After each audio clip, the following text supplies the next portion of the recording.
Chiefs OTAs has a lot of surprises, and none is bigger than Rasheed Rice. He's ready. We're going to tell you all the details today on Locked On Chiefs. From the land of the free and the home of the Chiefs, this is the Locked On Chiefs podcast. Welcome in, Chiefs Kingdom. Thanks for making us your first listen here on the Locked On Podcast Network. Your team every single day, all the time, everywhere. Make sure you check out another Locked On show for your next one. We appreciate you making us first, and very much so for you everydayers. We know you locos are out there and you check us out every single day, and we appreciate you. That's why we do this. 5 days a week, year-round, all the time. You can find us. You can get that much more at the text line at 816-357-8781, and that gets you breaking news and the updates that you really, really need. We're brought to you by FanDuel today. Right now, you can get, especially if you're a new customer, get $200 in bonus bets if your first $5 bet wins. Go check it out at FanDuel. Lot to go over. The weekly open practice, at least for the media members, was held, and a lot of updates. Some very exciting, as you can tell. I'm a little bit pumped about one particular receiver, but a lot of guys are starting to make their resume, build their resume up for the 53 as they fight for a spot on either that roster or that 16-man practice squad roster. Very important, both of them. We'll talk about that coming up. Before that, who's stepping up and who's standing out to make that 53? That's next, but we start at the very top of the list, and a very pleasant surprise for me because of the injury. I was very concerned. Tibial plateau is nothing to sneeze at. Rasheed Rice was back out at practice for the first time, and it caught me a little off guard. I thought it'd, be a little bit working him in. Take your time, make sure you didn't stress it out, but boom, he's back there. From the footage that I saw, he looks great. And like the cut ability, the turnaround ability, and some of those drills, I won't say it's game speed, but it's pretty dang close. And it looks great, doesn't it? No, it's not game speed, but it shouldn't be. We should be looking at it for game speed at this point. We should just be looking at him making moves and making cuts and getting on the field. I mean, that's the important thing. I mean, you start talking about Rasheed Rice and what he means to this team and what his future could hold for Kansas City in 2025, and it's huge. So him being out on the field, him showing that he has the ability to do what he's doing, doing the wide receiver drills, doing some of the cutting drills, doing all of that, even if it's not what he would be doing in the regular season, it's getting him to a point where you think that he's probably going to be close to being able to participate in training camp almost from the get-go. Yeah, that's what it feels like to me. And folks, if you don't know who we are, if you haven't been here for the last 9 years and you just found us, this is Chris Clark. He runs KC Chiefs Corner. I'm Ryan Tracy from NFL 33 and RGR Football. A lot of things. We've been doing this show together for 9 years and have been covering this team for a very, very long time. I've been a coach for over 20 years in one shape, form, or another. And we've got a perspective for you that's unique. So thanks for joining us. Make sure you subscribe as well, because we have a lot going on. And it takes a lot to surprise me. Rice certainly did. And being able to be effective and available early in training camp, I think is critical, because I felt like the role that they got off on last year with Rasheed Rice, with Hollywood Brown until Hollywood got hurt, I feel like that kind of all derailed the plan. I thought like there was a plan for the three of them, including Xavier Worthy, that just had to go by the wayside because of the injuries. And now to have them all back in what could potentially be a trio starting training camp, it's almost like you're hitting the reset button on last season and starting all over. Yeah, although it's even better, in my opinion, because while it's a reset button for Brown and Rice, I think Worthy is going to be way far ahead of where he was last year. And in that sense, I think you're going to be in a much better position from that perspective of Worthy knows what the offense is. He knows how to practice, which seems like a small thing, but it's been talked about by several different people in the media that Worthy wasn't maybe practicing the way he needed to last year. And he figured that out during the season. And you saw the progression as it continued to go throughout the season. So I do think that that's going to play into how this season is going to go. And you get all three of these guys going in the right direction, going together. You're going to see them on the field all together at training camp. That's going to be exciting to see.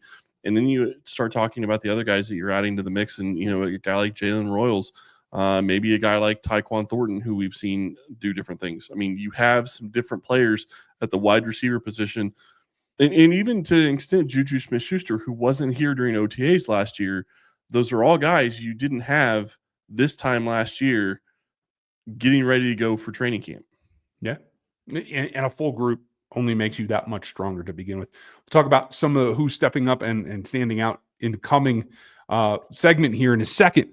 But the other shocking thing to me, and I guess shocking isn't the right word, a little bit surprising because we know that he's been so ahead of schedule. Josh Simmons actually participated in some team drills. That was a progression as well, a second shocker of the day. To get him out there working in unison, the reps that I saw were with the ones, including rotating with both Mike Caliendo and Kingsley Suamante at left guard. So a little bit of exposure there, but looked good in his movement as well. I think maybe this was more foreseen. The coaches, even Matt Nagy, had a lot of positive things to say here. So it feels like another step in the right direction for Josh Simmons. Yeah, I would say that it's shocking is probably the way I would actually describe it, because I didn't expect him to be practicing, at least in the team sense, until maybe training camp. I thought that they would give him, like, not participating in week 1 OTAs. I'm like, okay, well, maybe they'll just kind of ease him through the next week of OTA, the next couple of weeks of OTAs and mini camp, and then in training camp he can take a step forward and maybe be in the team drills. No, he's already in team drills. He's taking snaps in team drills as the first string left tackle, and part of that is because Jalen Moore didn't practice or was limited, and there's stuff to talk about there, and we can get to that later. But the reality is that you have a first string left tackle that some people, including myself, thought maybe would have a redshirt year, looking like he's moving to a situation where I'm not going to say he could be the starter, but he could definitely be somebody that can be the swing tackle or get ready to potentially be ready to be a starter once the season starts if he continues progressing at the pace that he's at right now. Yeah, you just need him to give you reps at that point. And I like the 6th offensive lineman line. I've said that before. But he's not the only one making a standout day. We'd be remiss if we did not mention one in particular, one-day contract guy. Dustin Colquitt returned and performed his last punt or punt and a half, since James Winchester got the final joke on him by snapping it as toes the first time. But you got to enjoy that. Dustin Colquitt will go down in history of this team as one of the best to ever play, not just his position for this team, but for this team, period. It was good to see him get his druthers there and officially hang them up. Yeah, it's 6th overall in NFL punt yardage, I believe, is what he ends up in his career. Phenomenal career for him. Congratulations, Colquitt. Appreciate everything you did for Kansas City and all the time you spent here. And really, it's great to see the organization being willing to do these types of things. It sounds small and insignificant, but I guarantee you it means a lot to these players. And I hope you spend a little time with Matareza, because old Colquitt still has it. Put it down at the 5, just like he wanted, just like always. So, hey, good for him. But somebody else has to step up in his place, in a lot of guys' places. Who is that? Well, a couple of them are out there on defense in particular. One rookie starting to make some noise. We'll get him next. The NBA playoffs are in full swing, and every night delivers highlight-worthy performances, major momentum swifts, and those can't-miss moments that you need to see. Whether it's the game-winning shot or breakout player, there's never been a better time to get into the action. FanDuel makes it easy to stay in the game before tip-off and live, any way that you want, with player props, performance trends, and same-game parlays. Fans have even more ways to play smart and win big. Even if your team is out of the playoffs like mine is, you can still get in the action and enjoy these games any way that you want, from who's heating up to who's going to be in that same game parlay that you're looking for. Any combine of props that you want live are available for you, and you could even win big. If you're new to FanDuel, it's the perfect time to sign up right now. Head to FanDuel.com and place your first $5 bet. If it wins, you get $200 in bonus bets. Make every moment more with FanDuel, the official sportsbook betting partner of the NBA. Folks, if you want that much more, make sure you get to KC Chiefs Corner. You get to NFL33.com and RGRfootball.com. We would appreciate that. A lot to go over here, and a lot of guys making some plays. Different perspectives here from the media that were available to see this. But before we get too deep into that, let's say who was not practicing, so we don't be remiss about that. Travis Kelce, Trey Smith, Hollywood Brown, Isaiah Pacheco, Kareem Hunt, Juju Smith-Schuster, Jalen Moore and Wiley were in attendance, but were not practicing. The rest of those guys did not practice. So obviously a lot of reps for younger guys, a lot of backups that get to run with the ones and get some things off their chest. Seemed like it was a day for tight ends. There was a focus on Robert Tonyan. I believe he got a behind the back pass. So welcome to the club there, buddy. A nice grab for Brenningstool yet again. And I like the fact that it looked like they were emphasizing some running backs last week. Now they're looking pretty heavy at the backup tight ends to try to find who could be in that position, obviously with Wiley not practicing yet. Yeah, and I think it's going to be important to see what they have with Brenningstool and to see if he can continue to contribute when the pads actually come on. He obviously is doing well right now, and when it's just shorts. But can he do it when the pads come on? Can he continue to get open? Can he continue to make catches? Can he continue? Can he show that he can do some blocking? While it's not something that you absolutely have to be able to do fantastically at the position in Kansas City, you're going to need to be able to do it to some extent. So I'm going to be excited to see what Brenningstool is going to bring to the roster once training camp comes around. But for him to be in his second week of OTAs and to continue making plays, to continue showing coaches that he can make a difference on this roster is encouraging, to say the least, because it's a position they're desperately going to need with Travis Kelce looking like he's on his way out. Yeah. And kudos to Patrick Mahomes, because he said in his presser, I don't see anything about Travis hanging him up. I don't see any change. He's still into it. Bro, he's 36 years old. Let's be real. It's in there somewhere. He may not be speaking it, and he may be trying to push through, but it's in his head somewhere. Maybe at the back, maybe at the front. I don't know. But Patrick's doing a pretty good cover job. Yeah, but Travis not practicing is also saying something as well to me. So I do think that you have to take that into consideration. I mean, him not practicing, I would expect that he'd be out there and doing what he would be doing, trying to get ready for the season, but it's a little bit different this year. And that's okay. But I think it's pretty obvious where this is headed in that direction. And I just hope that he's able to go out on the terms that he wants to go out on. I agree with you completely. Now, there are a number of other guys that are putting out as well. Xavier Worthy had a busy day. Steps up. You expect that from him, as you were talking about before. But to get that attention early, I think that also emphasizes what Mahomes is doing. And I thought some of the coaches' comments were obviously slanted a little bit. They never give a ton away, but you do pick up more from the assistants than you pick up from Andy. That's for certain. And it felt to me like a concerted effort across the board to take away some of the restrictions. Whatever the governor was on the offense last year, whether it was Andy, whether it was Patrick, whether it was Matt Nagy, whether it was whoever was influencing it, it seems like they've gone out of their way to at least indicate that they're pulling that off and they're trying to rev this engine hotter and spread and attack more of the field downfield. Well, and I think part of what hampered it last year was you have a guy in Hollywood Brown who didn't play most of the season. You have Xavier Worthy, who's not on the same page as Patrick Mahomes, and they didn't have that connection and the chemistry yet. And I do think that's going to change things this season. And then even the guy that wasn't expected to be a downfield threat, don't forget, what did Rasheed Rice do against the Bengals early on? That was a great catch. That was a great play downfield, and something he doesn't generally do. And I'm sorry, it was the Bengals, wasn't it? Or was it? I thought so. Yeah. So, I mean, you're sitting here watching these types of plays from a guy that doesn't have the speed to get downfield, and he's still making plays downfield. And you lose that, and you lose the ability. And nothing against Juju Smith-Schuster. I'm glad he was here. I'm glad that they had him last year, but he's never going to be that guy. Like, that's not his game. He doesn't have that ability now. Rasheed Rice doesn't really have the long speed to do it, but he can do it because he's young and he still has the wheels to be able to get there. Juju doesn't have that. That's fine. DeAndre Hopkins doesn't have that. That's fine. But you're in a situation now where you have these young guys that can come in that are going to be your downfield threats. So you have a Tyquan Thornton, who we talked about already this week, who is going to be a guy that could be potentially a downfield threat if he's able to make the roster. They need to push the ball down the field. And I'm glad that they're pushing it in OTAs, because this is when you want them practicing things, getting ready for the season and trying to figure out what they can do and what they think that they're going to be capable of during the year. But it's also important to do that now, setting the tone for what training camp could be. You want to see them continue taking shots during training camp. That's going to be the next progression.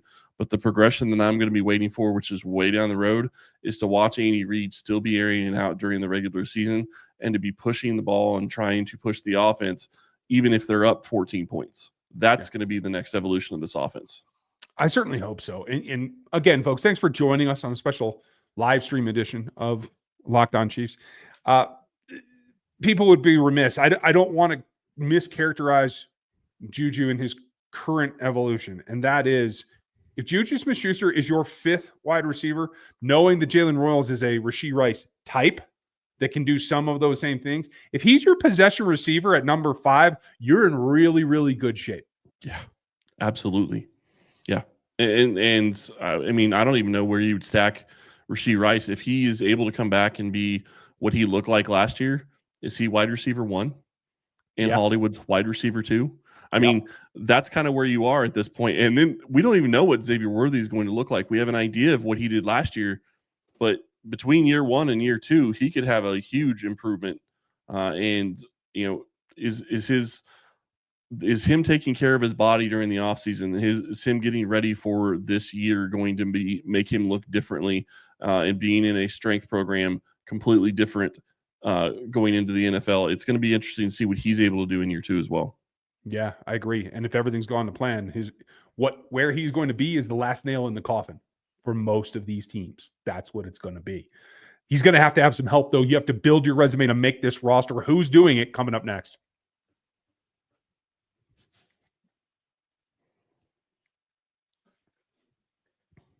Well, finally, I get to talk some defense, folks. Make sure you like, sub, and hit that bell. I meant to get to there last, but it didn't work. So a couple of things. We've talked a lot about who the best corner is on this team, and Steve Spagnuolo sees it the same way we do.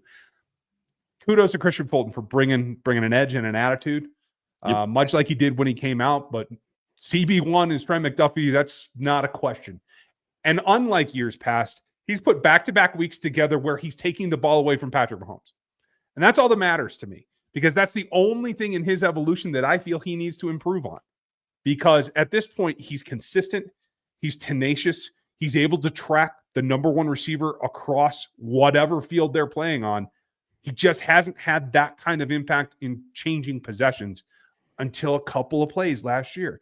If he can take that up a level, it's a whole new ball game for him, already being amongst the elite, maybe becoming the elite. Well, and you have to wonder, going back to last year and looking at what Trent McDuffie is going to be, I have no doubt, and I 1,000% agree with you, he is CB1. That's not a question. But if you go back to last year, I don't think we knew who CB2 was going to be. There's not a question who CB2 is going to be this year. Nope. There's no question there. And when you get to a point where you have CB1 and CB2 figured out, and you know who you're going to have, and you have a pretty good idea, like you know what you're going to get with Trent McDuffie. You don't necessarily know exactly what you're going to get with Christian Fulton because he's not played in this defense. So there's a little bit of a question there, but you know what he's capable of. So you can kind of guess as to what you're going to get from that position. And that's a big improvement over what you had last year versus when you have guys like Najee Johnson and Jalen Watson and Joshua Williams who've played well in spurts, but haven't put it all together. And now you're in a situation where at best, those are your number 3 corners. And it's possible they're not even your number 3 corners. They could be your number 4 corners. Could happen. My money's on Jalen Watson, but. Well, and I understand. But if Noel Williams shows up and is able to do something a little bit more than what was expected by his draft stock, maybe he's your number 3, and those are your number 4, 5, and 6 corners. And that is a position where you start talking about where you are at the wide receiver position with Juju being your number 5. I would feel very comfortable with all 3 of those guys being number 4 and beyond as your corner group. And that doesn't even cover all of them. Tomorrow, we're going to talk about the nickel corner position in particular and what that fight's going to be, because I have some news for you folks. It's not exactly what we thought. But that said, Fulton bringing that edge, Watson likely, at least right now, being the 3rd that comes on when you go to the 11 package, whether you start there or not, back and forth. That's a pretty good deal. And you mentioned Noel Williams because it was a tale of 2 days. There was pre-practice press conferences where Steve Spagnuolo was said he was impressed, but that he had to get some things down, that he had to keep learning, that his head was on his swivel and him spinning a little bit. Then he comes out and takes his first takeaway in a team period and gets that off the board. And clearly everybody clicks at a different time, but Noel Williams seems like he's starting to click as well.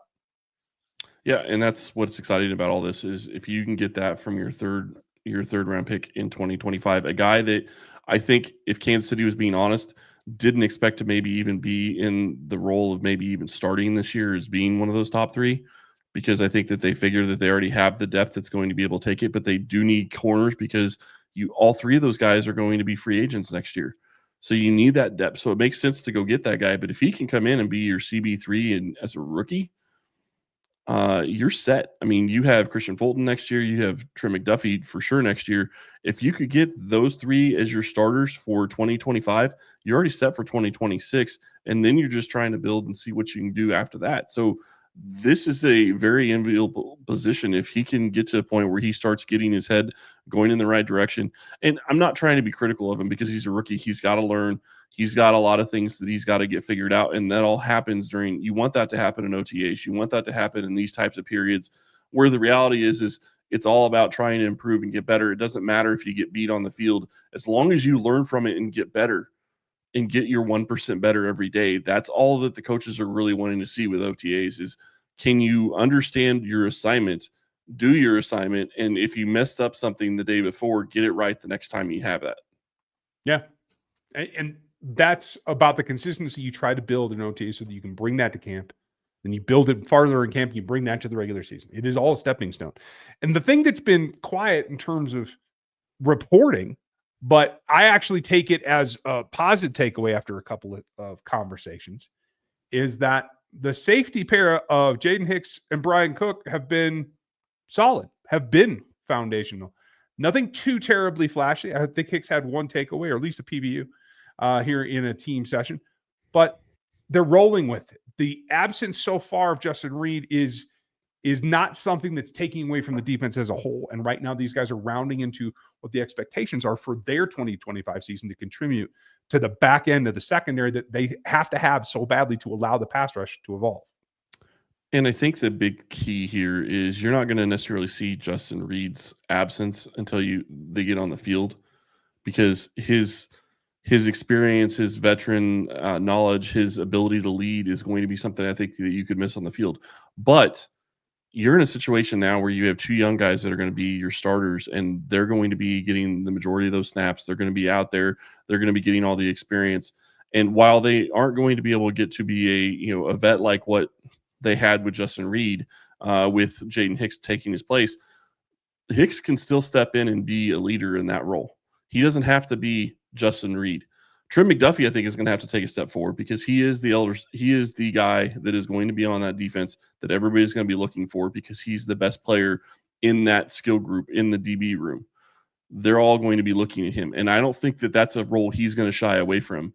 He's not, I wouldn't say that he's overly outspoken. He's not a Chris Jones type, but I don't think he's going to be shying away from leading the DB room. I think that that's going to be a role he's very comfortable with because he's been in a position where he's been a leader his entire career. I mean, in Kansas City, he was a leader. I mean, he wasn't the leader of the defense when he got here. That was L'Jarius Sneed, but he has started to become a leader. He's shown that. And then you look at where he was when he was in Washington. He's one of the leaders there too. So I do think that this roster is going to change. They're going to miss some things from Justin Reed, and you're going to miss his veteran savvy and what he brings on game day with his knowledge and his ability to teach young guys. But you can get there, and you're going to have youth at those positions that can grow together. And I think that's what's exciting. Yeah. And you just keep building. Now, it's not the only position groups. There's a couple of others that are a little thinner, maybe an acquisition. We're going to talk about how we get to the nickel conundrum tomorrow. Other young players that are looking to contribute and build onto this roster. That's all coming. So make that you're sure that you're subscribed, because we're here 5 days a week, all the time, no matter what. Interesting note. Did you see that they did talk about who could be the punt returners this year? Yes. I think that's very interesting, and it changes the roster math. It absolutely does. And so, that's going to be really, really intriguing. Yeah. So tomorrow we're going to cover that as well. If you're ready for returners, don't miss tomorrow. We appreciate you guys being here. Make sure you like, sub, hit the bell. Get on the text line for any breaking news, trades, or acquisitions. We will have it for you. Thanks for listening today. We'll talk to you tomorrow.